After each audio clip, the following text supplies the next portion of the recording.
Hey everyone, welcome back. This is Dan from DHTV, and today I have some iPhone 8, 8 Plus, and other iOS 11 devices tips and tricks for you. Now these are going to be some tips that you probably haven't seen on other videos. As always, there's a link in the description to the full playlist of iPhone 8 tips, tricks, and tutorials, so check that out.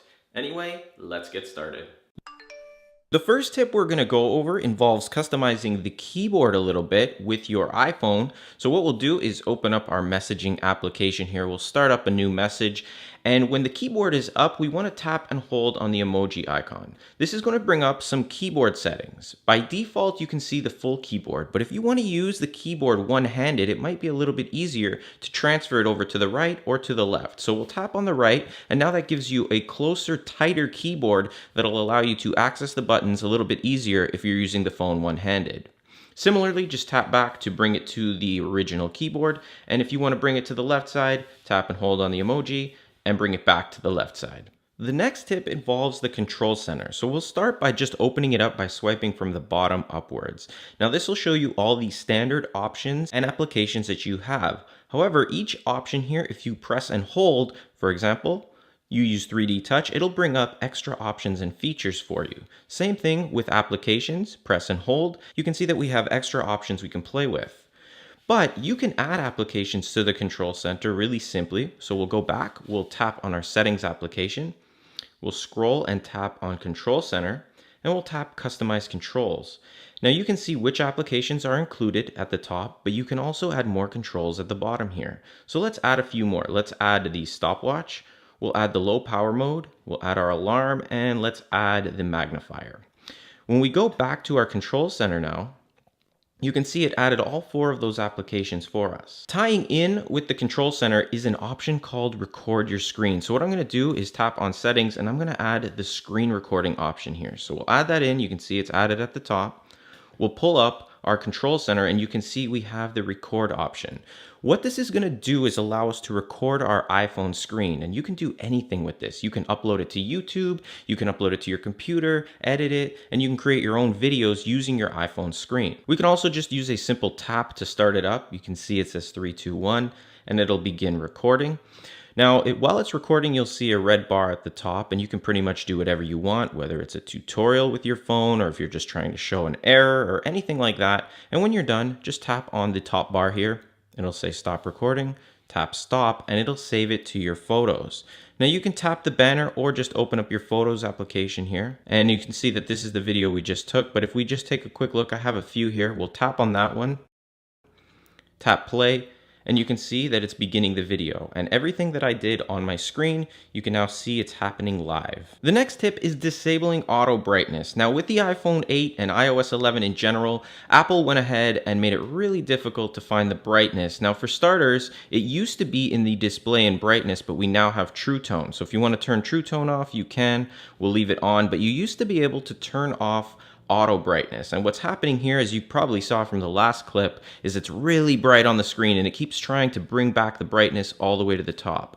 So to disable it now, what you need to do is tap on General. You then need to go down to Accessibility here, and you want to tap on Display Accommodation. Now you can turn off the auto brightness right here. It's set to on by default. It may affect your battery life, but if you're pretty good with your brightness, for example, I usually leave mine here and then at night I'll take it down. It's up to you, but if you're pretty good with it, you should be good with your battery life. The next tip involves controlling the video quality settings that you record in your camera app. So by default, I record at 1080p at 60 frames per second, but you can set this up to 720 or even 4K, and you can also play around with the slow motion options as well. So where you go to access this is in the settings application. You then want to scroll all the way down and find the camera settings. Now a tip within a tip here, I have trouble finding that. So if you pull all the way down, you can search for this setting. So we'll tap and type in camera. And here we go, we'll tap camera and we're in the camera settings. Now to control the record settings, we'll tap on record video, and you can see we can record at any one of these options.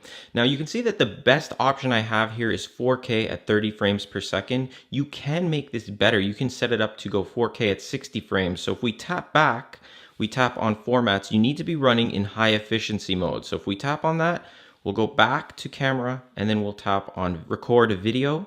And from here, now we have 4K at 60 frames. And when you tap on that, you can see it has another little option at the bottom. Now, depending on what you choose, you'll use more or less memory on your phone. You can see the estimates here that Apple provides. So just read through it and set it up the way you'd like.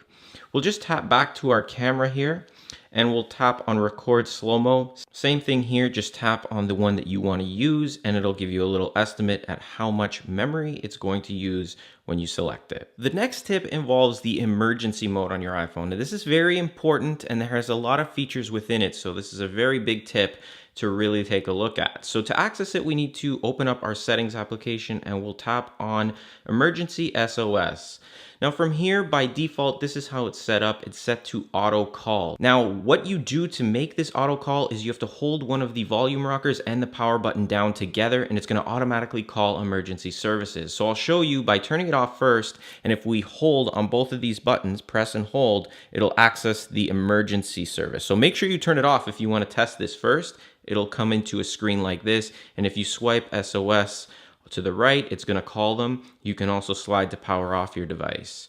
Now you can activate a 5-click mode. If we do that, when you click the power button 5 times, it's going to go into the emergency mode as well. Now, a feature within this, I did a video on this, you can block your Touch ID as well as the Face ID in the iPhone X. So when you activate this SOS mode and you tap cancel, if anybody tries to log in with their fingerprint or facial ID, it blocks them and it forces the password. So if you're worried that someone's trying to access your phone, whether you're pulled over and you don't want anybody to be able to access it, maybe by showing your face or putting your finger on the button when you're sleeping, you can prevent it by doing this tip here. So I'll just put in my code, very secure.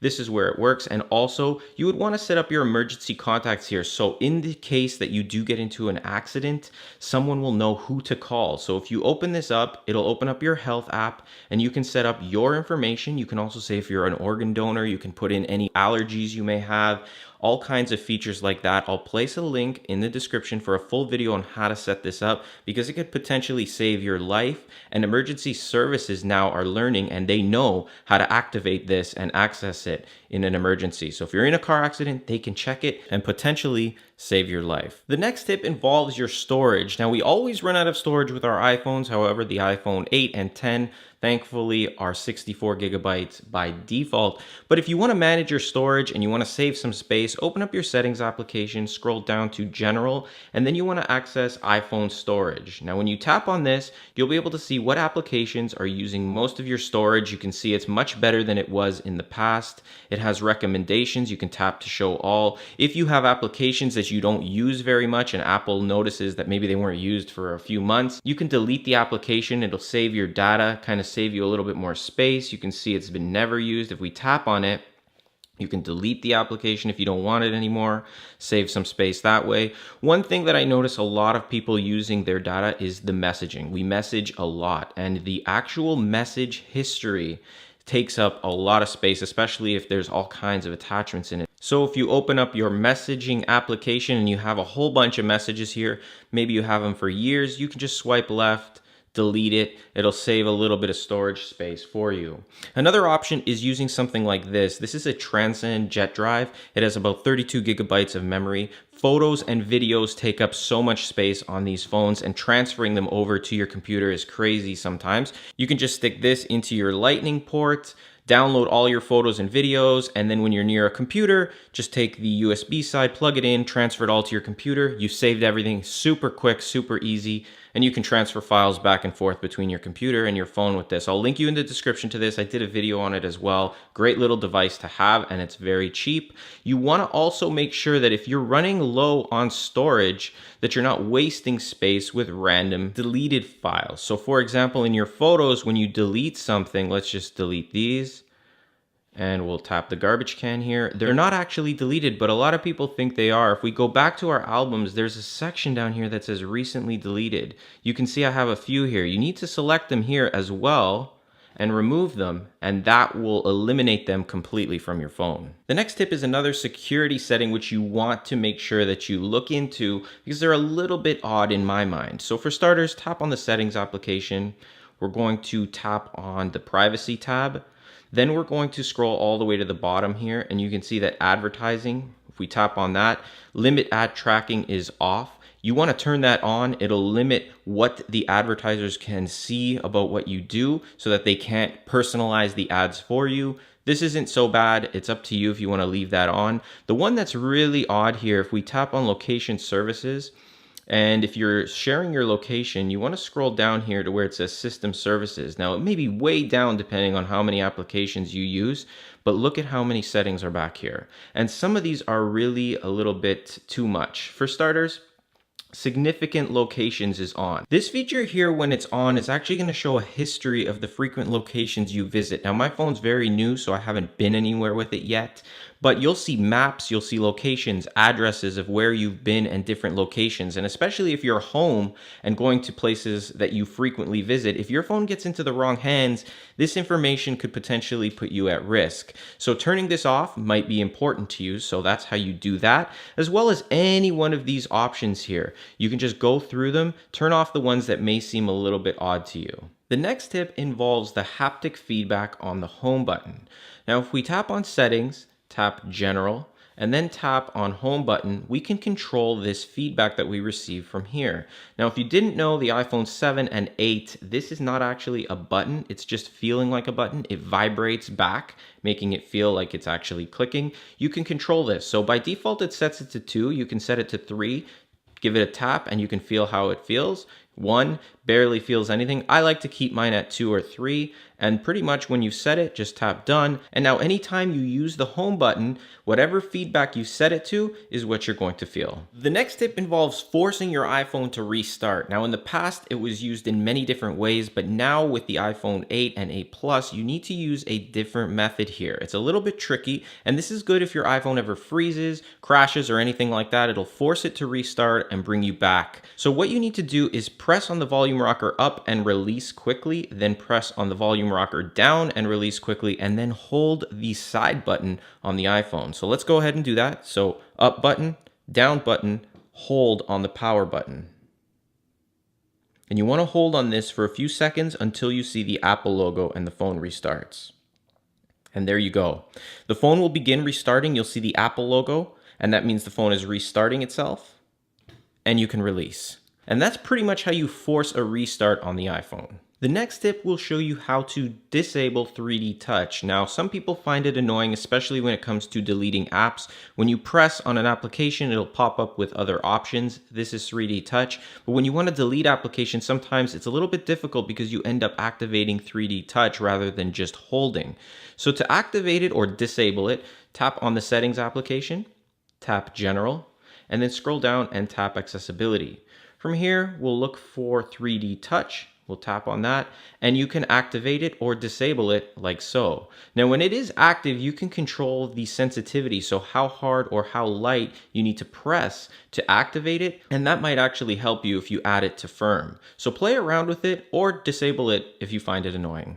Anyway, if you found this video helpful, don't forget to hit that like button and subscribe for more videos. And as I mentioned earlier, if you're looking to learn more basic and advanced tips, tricks, and tutorials with the iPhone 8, 8 Plus, and the iPhone 10, click the link in the description. It'll take you to the full playlist of videos. Thanks for watching. I'll see you in the next one.